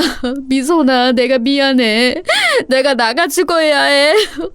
믿었던 진섭이한테 배신당했어. 그 새끼가 혼자 중간에서 다 가로챘다고. 심지어 이미 베트남으로 출국해서 잡을 수도 없어. 어떡하지? 남편은 사업의 동업자였던 진섭 씨에게 크게 당했어요. 이미 어릴 때 겪은 일이지만 막상 제가 자식이 아닌 아내의 상태로 소식을 들으니 타격이 훨씬 심했습니다. 남편도 동업자에게 배신당한 우리 아빠의 처지였습니다. 사장님, 돈 내놔요. 우리 월급도 저번 달에 안 줬으면서 이번 달도 안 주면 어떡해요? 에라이 망할 자식아, 돈 내놔. 당장 문 열어. 안 열어? 심지어 직원들이 집으로 찾아와서 돈을 달라고 난리를 치기 시작했어요. 그리고 이것을 시작으로 사채업자들과 각종 사업하며 만난 거래처들이 집으로 찾아왔습니다. 남편과 저는 급한 대로 살던 아파트를 팔아 남은 돈으로 급한 불을 껐어요. 하지만 급한 불만 껐지 이미 빚은 어마어마한 상태였습니다. 그럼 나는 어떡해? 시골로 가라고? 장난해? 멀쩡히 다니던 학교를 그만두고 저 시골로 가서 살라는 거야? 싫어, 싫다고. 지금 이런 거지 같은 단칸방으로 온 것도 짜증나는데 무슨 시골이야? 영희야, 오빠도 너 시골로 보내는 거 싫어. 그런데 현실적으로 지금도 이렇게 사람들이 찾아오는데 너까지 위험해져. 그러니까 미안한데 시골로 가서 엄마랑 있어. 알겠지? 그래요, 아가씨. 속상하겠지만 아까도 사채업자가 찾아온 거 봤죠? 아가씨까지 위험하니까 일단 시골로 가요. 상황이 안정되면 반드시 아가씨 데리러 갈게요. 집을 팔고 차도 팔고 적금도 깨서 상황을 안정시키려고 노력했어요. 그 과정에서 아가씨를 시골로 보냈고 시댁과 친정에도 돈을 빌리기 시작했습니다. 엄마, 어떡해. 계속 이사 다녀도 사채업자들이 어떻게 알고 찾아와. 살림도 없는데 자꾸 와서 때려 부수고 난리야. 집주인도 소란스럽게 하지 말고 당장 나가라고 하더라. 이제 돈을 빌릴 것도 없어. 어떡해. 아유, 내가 미치겠다. 사업하면 꼭 끝이 왜 이러니? 미선아, 엄마가 급하니까 돈 조금 줄게. 그걸로 일단 우리 손녀 밥은 먹여. 사람이 힘들수록 정신 똑바로 차려야 해. 아휴, 우리 엄마가 나한테 했던 말을 내가 우리 딸한테 하니. 이게 무슨 일이니? 뭐? 아니야, 됐어. 엄마, 그러지 말고 내가 우리 지영이 엄마한테 맡길 테니까 아이를 봐줘. 내가 엄마처럼 공장 들어가서 일해서 조금이라도 갚아야겠어. 남편도 지금 아는 사람한테 아주 소액이라도 빌리고 있거든. 해보는 데까지 해야지.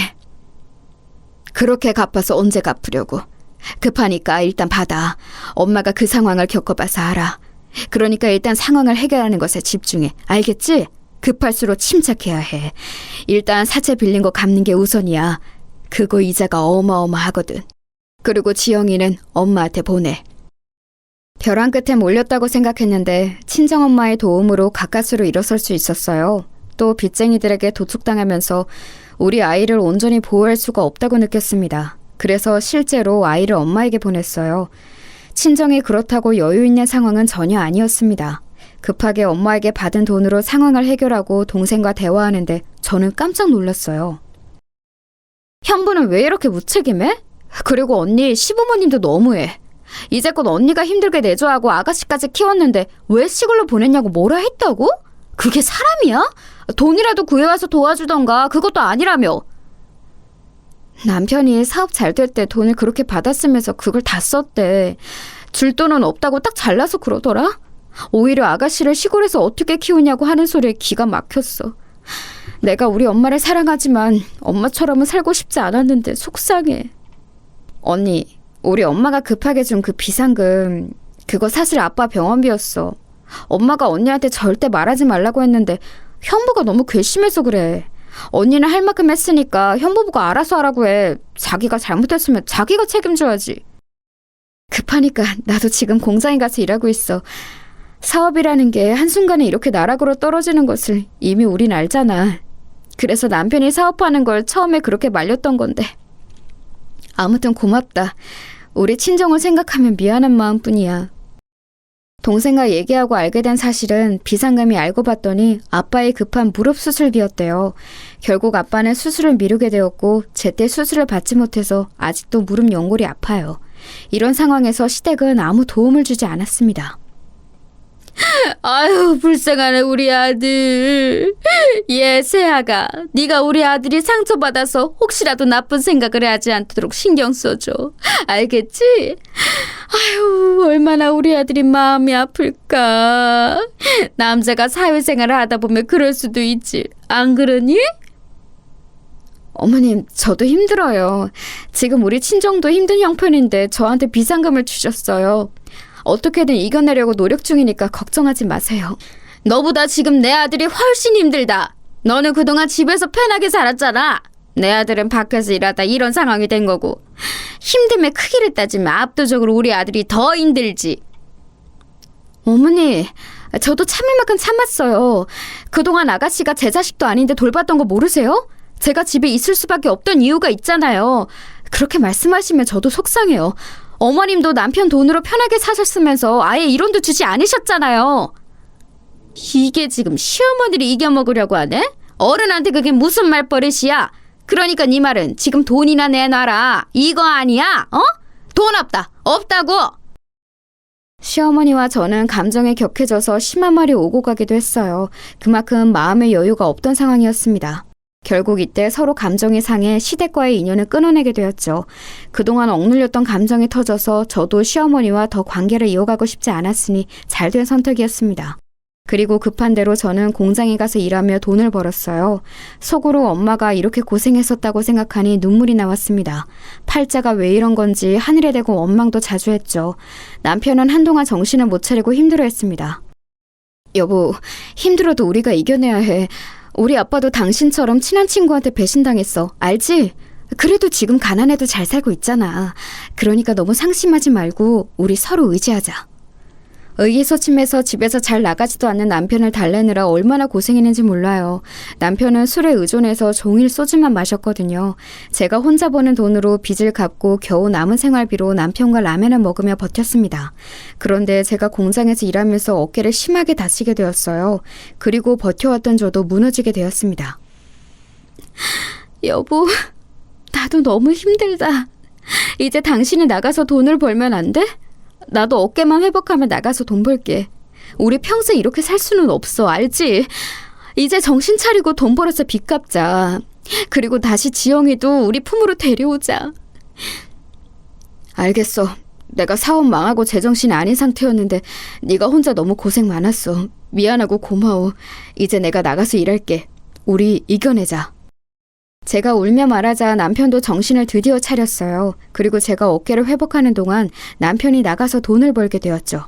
빚도 조금씩이지만 갚았고 그렇게 몇 년이 지났습니다. 친정에 맡겼던 우리 딸도 데려왔어요. 저는 예전처럼 공장에 가서 버는 것은 힘든 상태였습니다. 그래서 아이가 학교에 간 동안 식당에서 설거지하며 돈을 벌었어요. 월급은 50만 원 정도 받았습니다. 빚을 갚으며 힘들어도 참고 살다가 사건이 발생하게 되었어요.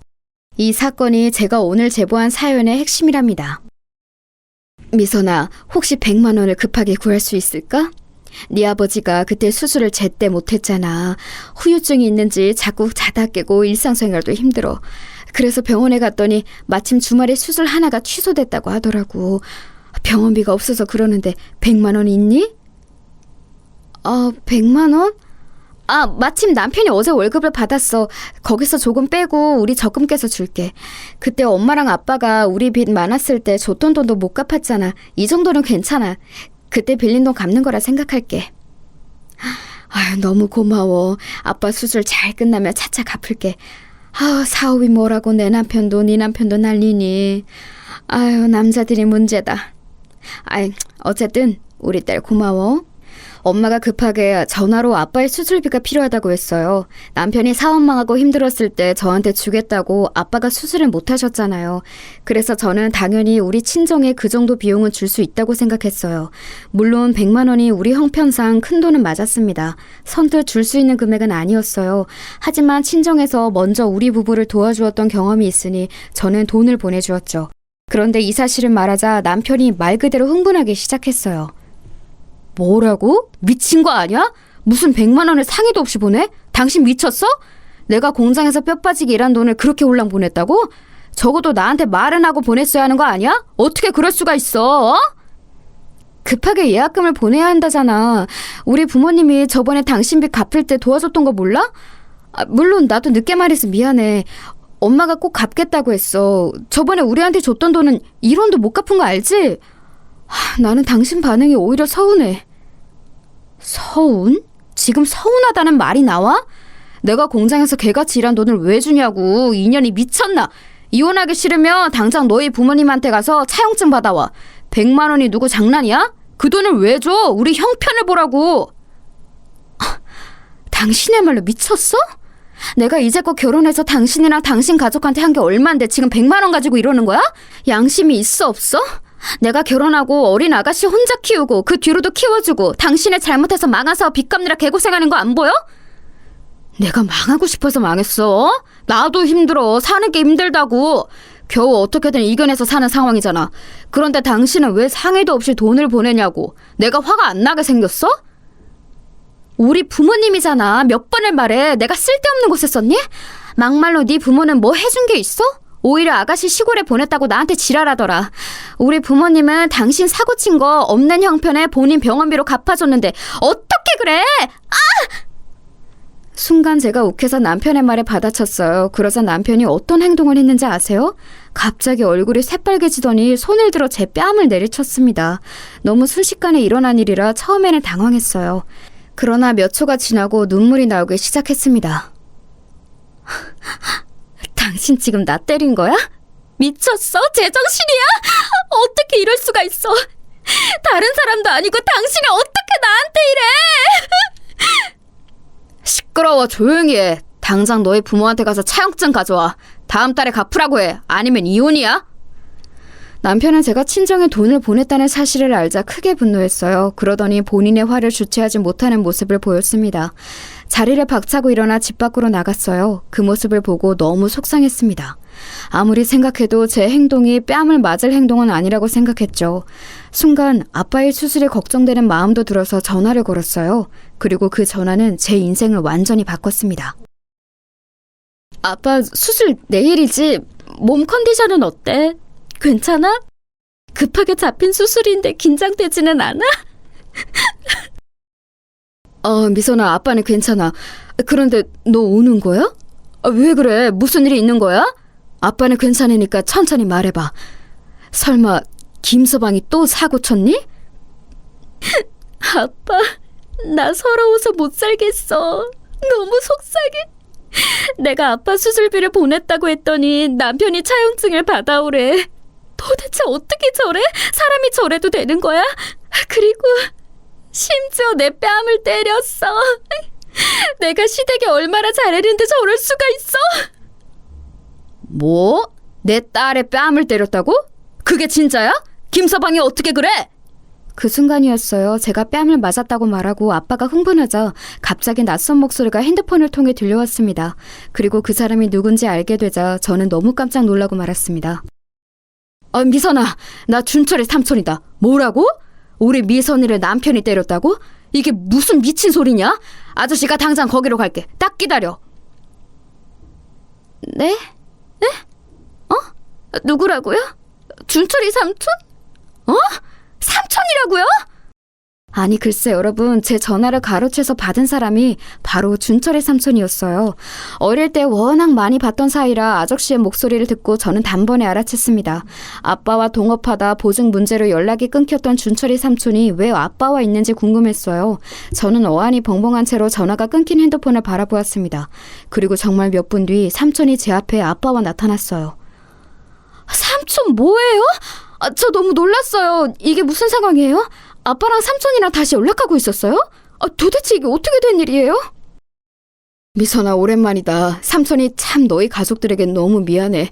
그때 사업이 망하고 아저씨가 생명의 위협을 너무 많이 받았어. 그래서 중국으로 도망갔었다. 거기서 몇 년간 개고생하고 일이 겨우 해결되어서 예전보다 돈이 많아졌어. 그래서 다시 한국으로 왔지. 그런데 이미 늦었더라. 너희 가족은 이미 떠난 후였어. 내가 수소문하고 흥신소에 의뢰하고 겨우 너희 아빠를 찾았더니 이렇게 나 때문에 힘들게 살고 있더라. 그런 사정이 있으셨구나. 삼촌, 저는 모르겠어요. 삼촌이 미운데, 너무 미운데 반갑기도 해요. 삼촌 때문에 너무 힘들었거든요. 우리 아빠가 삼촌 보증 때문에 안 해도 되는 고생을 많이 했어요. 그건 우리 엄마도 마찬가지예요. 하지만 그래도 이렇게 잊지 않고 찾아와서 고마워요. 아니다, 다 내 잘못이야. 그래서 너희 아버지한테도 말했는데 내가 너희 가족에게 남은 인생을 모두 바칠 거야. 평생 돈 걱정은 안 해도 되게 해줄게. 우선 망할 너희 남편이 첫 번째야. 그 새끼 어디 있어? 당장 이혼해. 변호사 선임하고. 감히 우리 미선이를 때려? 삼촌은 중국으로 도망쳤는데 거기서 사업이 아주 잘 풀렸다고 해요. 그래서 예전과는 비교도 못할 정도로 잘 나가기 시작했다고 합니다. 결국 삼촌의 덕으로 저는 망할 남편과 이혼할 수 있었어요. 미선아, 내가 미안해. 잠시 내가 미쳤었나 봐. 우리 미혼하지 말자. 내가 다시는 너한테 손 올리지 않을게. 됐어. 나는 이제 당신하고 할 말은 없어.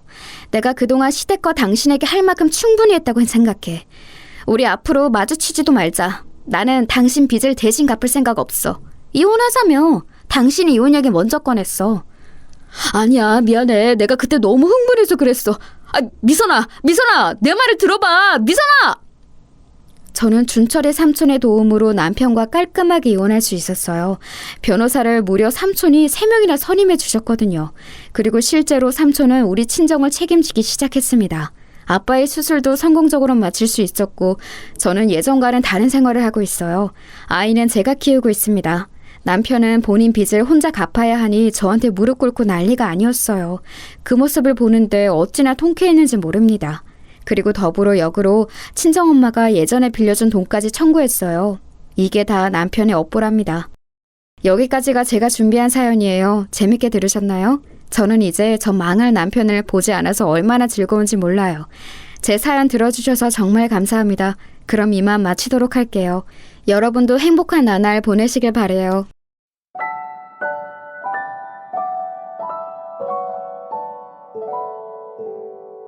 you